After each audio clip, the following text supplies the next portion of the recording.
ناظرین، ایک طرف رمضان کی آمد ہے، دوسری طرف پوری دنیا اور پاکستان کو کرونا کی وبا نے اپنی لپیٹ میں لے لیا ہے، اور جہاں یہ ایک ہمہ پہلو مسئلہ ہے، اس کا ایک ڈائمنشن معاشی بھی ہے، نفسیاتی بھی ہے، تو اس کے ساتھ ساتھ اس کا ایک سیاسی اور خصوصاً مذہبی ڈائمنشن بھی ہے۔ اس لیے آج ہم پاکستان کی سب سے بڑی مذہبی جماعت کے سربراہ جناب مولانا فضل الرحمان صاحب کی خدمت میں حاضر ہوئے ہیں، اور ان سے رہنمائی چاہیں گے کہ ان حالات میں وہ قوم کو کیا پیغام دیتے ہیں، اپنے پیروکاروں کو کیا پیغام دیتے ہیں، کیا ان کی اسٹریٹجی ہے، اور اگر وقت مہلت دی تو پاکستان کی موجودہ سیاسی اور اقتصادی صورتحال کا بھی اختصار کے ساتھ تذکرہ کریں گے۔ بہت شکریہ مولانا فضل الرحمان صاحب۔ اور آپ تو ماشاءاللہ ہر سال رمضان میں عمرے پہ بھی جاتے تھے، اب کے بار ایسی بدقسمتی کہ اللہ تعالیٰ نے ہم مسلمانوں پہ وہ دروازے بھی بند کر دیے ہیں، تو رمضان کیسے گزاریں گے؟ دیکھیے، اللہ تعالیٰ کے حضور پیش ہونے کے دروازے تو بند نہیں ہوتے۔ اینما تولوا فثم وجہ اللہ، لیکن بیت اللہ الحرام اور جناب رسول اللہ صلی اللہ علیہ وسلم کے روضہ اطہر پر براہ راست حاضری دینا، یہ ایک الگ سی سعادت ہے جو پوری امت میں خاص لوگوں کو حاصل ہو جاتی ہے۔ لیکن ظاہر ہے جی کہ اگر ایک وبا پوری دنیا کو لاحق ہے اور پوری دنیا اس سے دوچار ہے، تو پھر جو بھی احتیاطی تدابیر اس حوالے سے ہیں وہ سب اختیار کرنی پڑتی ہیں۔ سعودی حکومت نے بھی وہاں اگر پابندیاں لگائی ہیں تو ہم سے زیادہ وہ حرمین کے تقدس اور مقام کو جانتے بھی ہیں، اور ان کو اس بات کا بھی احساس ہے کہ کرۂ ارض کے کونے کونے سے جب کوئی مسلمان جس اشتیاق اور جس جذبے کے ساتھ ادھر کا رخ کرتا ہے اور سفر کرتا ہے اور پیسہ خرچ کرتا ہے، تو اس کا ان کو بھی احساس ہے۔ لیکن انسانی ہمدردی کا تقاضا اس وقت یہ ہے کہ اس قسم کے اجتماعات سے پرہیز کیا جائے، اور یہی پرہیز جو ہے وہ اس کا علاج ہے، کیونکہ مستقل علاج تو اس کا کوئی ہے نہیں۔ تو دو چیزیں ہوتی ہیں بیماری کے لیے، ایک یہ کہ اس کے لیے دوا استعمال کی جائے اور اس کے ذریعے علاج کیا جائے، دوسرا یہ کہ پرہیز کا راستہ اختیار کیا جائے اور اس کے ذریعے علاج کیا جائے۔ تو یہاں پر دوا تو ہے نہیں اس کی، تو پرہیز ہی رہ جاتا ہے۔ تو اس پرہیز کے لیے پوری دنیا نے اور دنیا کے ڈاکٹروں نے اور جو ہماری میڈیکل دنیا ہے ورلڈ وائڈ، اس نے جو اتفاق رائے کے ساتھ احتیاط کے تدابیر طے کی ہیں اور اس کے لیے انسانیت کو جو ہدایات دی ہیں، میرے خیال میں ہمیں اس کی پیروی کرنی چاہیے۔ اس کی پیروی تو ہمیں کرنی چاہیے۔ ہر مسجد محترم ہے جہاں اللہ کی عبادت ہوتی ہو، لیکن ظاہری بات ہے کہ مسجد الحرام اور مسجد نبوی اس جیسا احترام تو کسی اور مسجد کو حاصل نہیں ہے۔ اب جس طرح ہم مسلمان ہیں اسی طرح عرب بھی مسلمان ہیں، تو ایک لوگ یہ سوال اٹھاتے ہیں، بعض جو طبی حوالے پہ زیادہ زور دیتے ہیں، وہ یہ کہتے ہیں کہ اگر مسجد الحرام میں تراویح پہ پابندی لگ سکتی ہے، اگر مسجد نبوی میں نماز پہ پابندی لگ سکتی ہے، اگر سعودی عرب، کویت، متحدہ عرب امارات میں مساجد کو تالے لگ سکتے ہیں، تو پاکستان میں ایسا کیوں نہیں ہو سکتا؟ کیا ہم ان سے بہتر مسلمان ہیں؟ خلاصہ کلام یہ ہے آپ کا کہ ایک علاج اس کا یہ ہے کہ چونکہ یہ متعدی بیماری ہے، ایک دوسرے سے پھیلتی ہے، اس لیے لوگوں کا باہمی میل جول نہیں ہونا چاہیے اور ایک فاصلہ ہونا چاہیے۔ تو فاصلہ تو ہر زمانے میں تسلیم کیا گیا ہے، جناب رسول اللہ صلی اللہ علیہ وسلم کے زمانے میں بھی فاصلے تسلیم کیے گئے ہیں،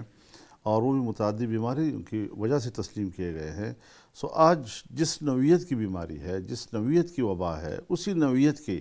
ہمیں پرہیز کے طریقے ڈھونڈنے ہوں گے، اور وہ طبی دنیا ہی اس کو ڈھونڈتی ہے اور اس پر ایک رائے بناتی ہے۔ سو پاکستان میں بھی سب سے پہلے میں نے اس بات کی حمایت کی تھی کہ اس کو کوئی سیاسی مسئلہ نہ قرار دیا جائے، نہ کوئی یہ مذہبی مسئلہ ہے، بلکہ یہ خالصتاً ایک طبی مسئلہ ہے، اور علماء کرام جو ہیں وہ بہرحال اگر سائنس کی دنیا میں کوئی نئی ایجاد آتی ہے تو وہ سائنسدانوں کا کام ہوتا ہے، لیکن پھر اس کو شرعی حدود کے حوالے سے جانچنا یہ پھر علماء کرام کرتے ہیں۔ لیکن دنیا بھر اور پاکستان کے طبی ماہرین تو یہی کہتے ہیں کہ گھر پہ رہو، گھر پہ رہو۔ تو میں بھی اس کے حق میں ہوں۔ اب اس حوالے سے جو ابتدائی تجاویز طے ہوئی تھیں وہ یہ ہوا تھا کہ اگر ہم مسجدوں کو آباد رکھ سکتے ہیں تو مسجدیں آباد ہونی چاہیے، لیکن آباد ہونے کا معنی کیا ہے؟ بڑی وضاحت کے ساتھ ہم نے یہ عرض کیا تھا کہ 5 وقت کی اذان اور 5 وقت کی امامت، چاہے وہاں پر موجود صرف امام اور مؤذن ہوں، چاہے وہاں پر مسجد کے کچھ خادم ہوں اور لمبے لمبے فاصلوں کے ساتھ کھڑے ہو کر بھی وہ نماز ادا کر سکتے ہیں، تو اس صورت میں پرہیز کے تقاضے بھی پورے ہو سکتے ہیں اور مسجد بھی آباد رکھی جا سکتی ہے۔ رہا یہ کہ ظاہر ہے کہ جو لوگ مسجد میں نماز پڑھتے ہیں بلکہ اس کے عادی ہو جاتے ہیں، اور خاص طور پر ایسی وبائی صورتحال میں جب ایک مسلمان سوچتا ہے کہ میں اب اللہ کی طرف جاؤں، رجوع کروں خدا کی طرف اور توبہ و استغفار کروں اور اللہ سے کہوں کہ الہ العالمین ہمیں اس مصیبت سے نجات دلا اور اس کو دور فرما، تو اس کے لیے بھی وہ مسجد کی طرف لپکتے ہیں۔ اب ایک طرف مسلمان کا جذبہ ہے، جی، اس کی خواہش ہے، دوسری طرف احتیاطی تدابیر اور اس کا تقاضا ہے۔ تو اس حوالے سے بھی ہم نے یہ کہا تھا، نہیں تو کیا وہ اللہ گھر میں نہیں ہے؟ میں گزارش کرتا ہوں نا جی، تو اس حوالے سے بھی ہم نے یہ کہا تھا کہ لوگوں سے کہا جائے کہ وہ گھروں پہ رہیں، عبادت گھروں پہ کریں، انتظامیہ ان کو کہے کہ تم گھروں پہ رہو، چنانچہ جب انتظامیہ کے کہنے پر آپ اپنے خواہش کو ترک کرتے ہیں اور اپنے گھر میں نماز پڑھتے ہیں تو آپ معذور کے حکم میں آ جاتے ہیں۔ جس طرح ایک معذور آدمی نہیں جا سکتا مسجد میں، یا بارش ہے بہت زیادہ وہ گھر سے باہر نہیں نکل سکتا، یا مرض کا خطرہ ہے، بہت زیادہ ٹھنڈ ہے، تو وہ عذر سمجھ کر پھر گھر میں پڑھتا ہے اس احساس کے ساتھ کہ میں مسجد تو جانا چاہتا تھا لیکن میں نہیں جا سکتا، تو ثواب مل جائے گا۔ لیکن مولانا صاحب، آپ کے ابتدائی تلقین کے باوجود، حکومت کے فیصلے کے باوجود، بہت ساری مساجد میں اس دوران بھی لوگ باجماعت نماز پڑھتے رہے، پھر مذہبی حلقوں نے اتنا دباؤ ڈال دیا حکومت پہ کہ اب حکومت رمضان میں مساجدیں کھولنے پہ مجبور ہو گئی، تو آپ نہیں سمجھتے کہ یہ رویہ دین کے تعلیمات کی منافی تھا؟ دیکھیے، دین کی تعلیمات کے تو منافی نہیں ہوگا، اس لیے کہ سب نے اس پر سوچا ہے۔ بنیادی بات یہ ہے کہ یہ جو وائرس ہے، جو جرثومہ ہے، کیا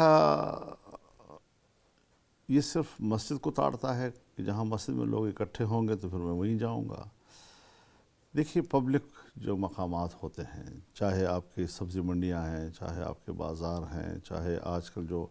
یہ 12,000 روپیہ تقسیم ہوتا ہے بینکوں کے سامنے تحت نظر، اس میں خواتین کا اجتماع ایسے گھلے ملے، خود آپ کے جو میڈیا ہاؤسز ہیں اس کے اندر لوگوں کا آنا جانا، بیٹھنا اٹھنا، تو بڑے بڑے مالز ہیں جس کے اندر لوگ جاتے ہیں، اور وہ تو یہ چیزیں جو ہیں یہ قابل اعتراض ٹھہری۔ اس پر یقیناً میں آپ سے عرض کرنا چاہتا ہوں کہ رد عمل تو یوں آیا کہ اگر یہ جگہ کھلی ہیں تو پھر مسجد کیوں بند ہے؟ نہیں، وہ تو میں حکومت کے اقدامات اور پالیسی کو جاہلانہ کا میں نے نام دیا تھا، لیکن کیا تو میں نے یہ مشورہ دیا تھا ذاتی طور پر کہ یہ مناسب بات نہیں ہوگی میرے نزدیک کہ ہم کہیں کہ وہ کھلی ہیں تو مسجد بھی کھلی رہے۔ نہیں،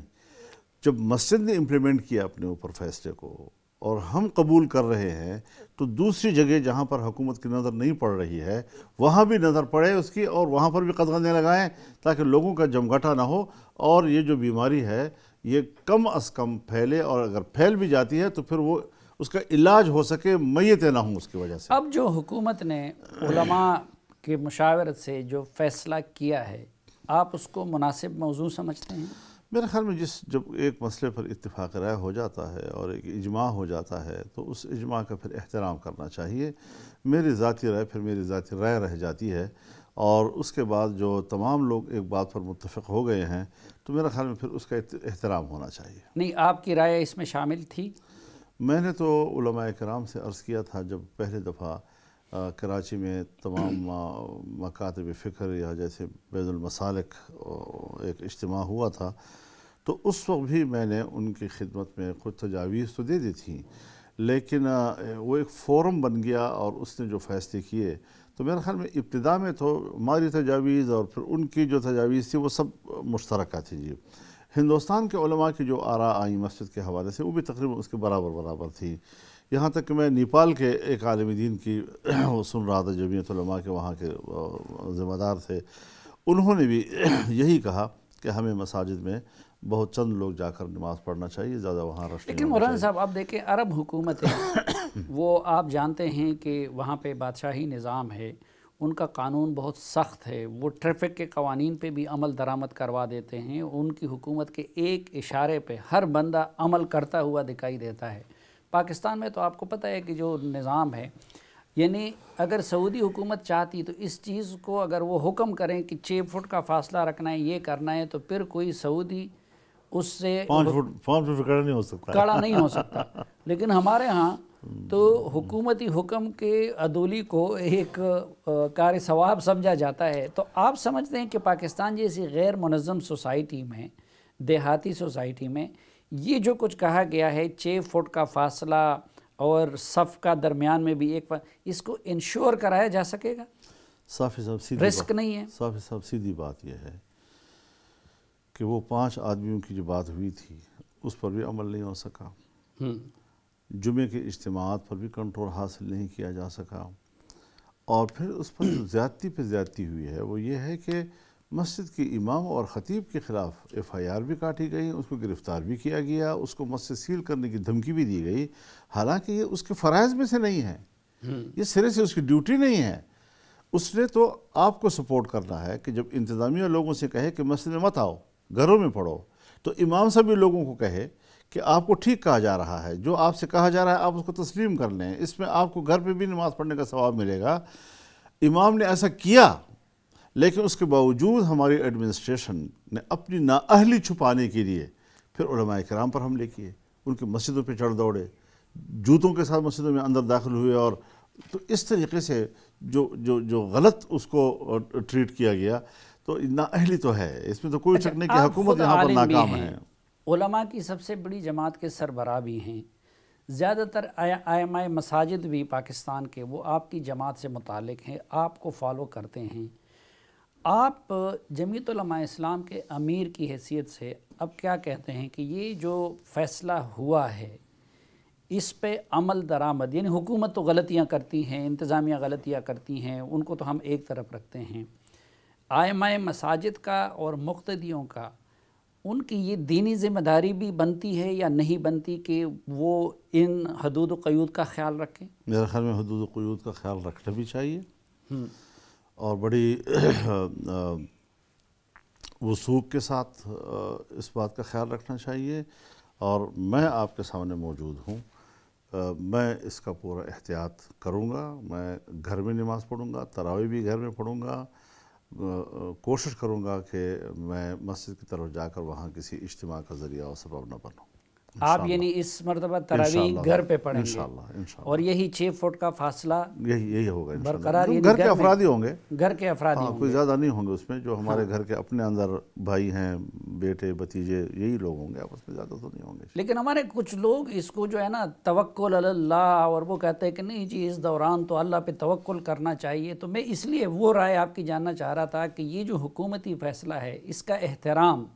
جس سے دوسروں کی زندگیوں کو بھی خطرہ ہے، اس پہ عمل درآمد دین کا بھی تقاضا بن جاتا ہے کہ نہیں؟ دیکھیے، ایک تقدیر ہے، توکل علی اللہ ہے، یہ اپنی جگہ پر ایک عقیدے اور ایمان کا حصہ ہے، لیکن اگر تدبیر و اسباب اختیار کیے جائیں اور وہ امور جو کہ تحت الاسباب ہوں اور وہ تدبیر کے محتاج ہوں، انسانی عقل کے محتاج ہوں، وہاں پر تدبیر اور اسباب کو استعمال کرنا یہ تقدیر اور توکل کے خلاف نہیں ہے، بلکہ عین اس کا تقاضا ہے۔ لہٰذا یہ جو تصادم پیدا کیا جا رہا ہے تقدیر اور تدبیر کے درمیان اور توکل اور اسباب کے درمیان، یہ تو میں سمجھتا ہوں کوئی علمی رائے نہیں ہو سکتی جی۔ ہمیں یہ یقین کرنا چاہیے کہ بیماری اگر آئی ہے تو تو اس کا خالق اللہ ہے. اس کو شفا اگر دینی ہے تو شفا کا خالق بھی اللہ ہے، شفا دیتا بھی وہی ہے. وَإِذَا مَرِضْتُ فَهُوَ يَشْفِينِ، بیمار میں ہوں گا شفا اللہ دے گا. تو یہ تو ایک ایمانی مسئلہ ہے، عقیدے کا مسئلہ ہے. لیکن جناب رسول اللہ صلی اللہ علیہ وسلم فرماتے ہیں لِكُلِّ دَاءٍ دَوَاء، ہر بیماری کی ایک دوا بھی ہے. اور آپ نے دوائی لی بھی ہے اور علاج بھی کیے ہیں، اور صحابہ کرام نے بھی دوائیاں لی ہیں اور حکیموں کی طرف رجوع بھی کیا ہے. تو اسباب کی دنیا میں علاج کرنا یہ تو کبھی بھی تقدیر اور توکل کے خلاف نہیں ہے.